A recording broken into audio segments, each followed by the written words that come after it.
this is Joan of Art, and I am here at Mambukal Mountain Resort here at Murcia, Negros Occidental. And I'm enjoying the Ofuro hot spring. Ofuro is a Japanese term which means a warm and relaxing bath.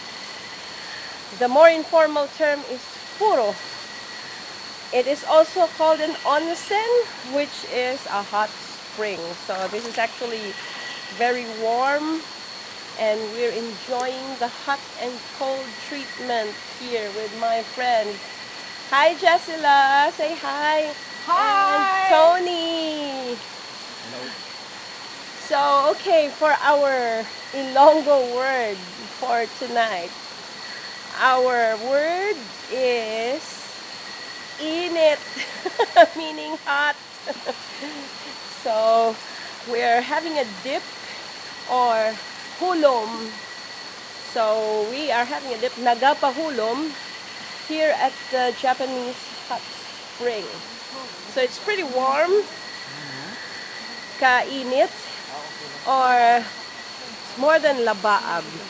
Well, for purposes of drinking, this kind of warm is labaab, but maybe more than labaab.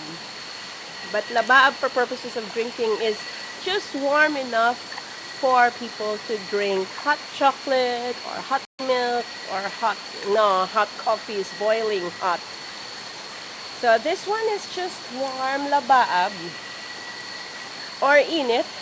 It also qualifies for init already. And then, when you come out of the water, it's tugnaw or cold. So the air is cold.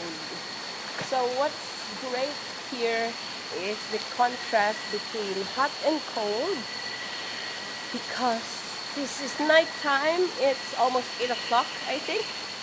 And we are here up in the mountains. So it's a few degrees cooler or mas bugnaw than the temperature down in the city. So we're enjoying the hot and cold, init kag tugnaw. After a long week. After a long week, for us to relax and unwind here. And if you can hear the nocturnal sounds, ang huni sang kagab-ihon. Kagab-ihon meaning nighttime, and huni the sounds. So you can hear insect sounds, the crickets. Ano nga yung cricket? What's cricket in Ilonggo? Kikik? Okay. Kikik, sikada? Basta kikik. Kada is English. Oh yeah, but what is it? What do you call that in Ilonggo? Kire. Comment down below for those who know. Kire. Kikik, that's as far as I know. Hindi na kire-kire? I'm not sure. Well, we're not experts in bird and insect calls, but this place is teeming with wildlife, flying insects. Like there are swallows, balinsasayaw, bats, kabug, and birds, pispis, mga pispis. Bats.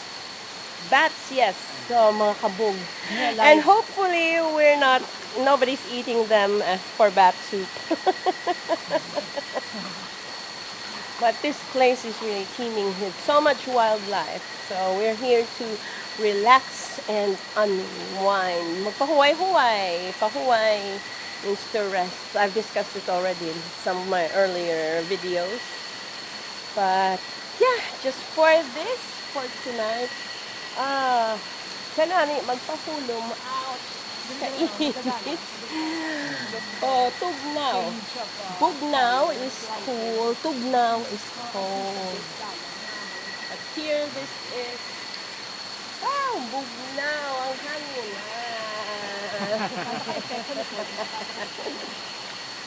This is Joan of Art with Jessila and Tony here at Mambukal Spring Resort, Mountain Resort, up in the mountains.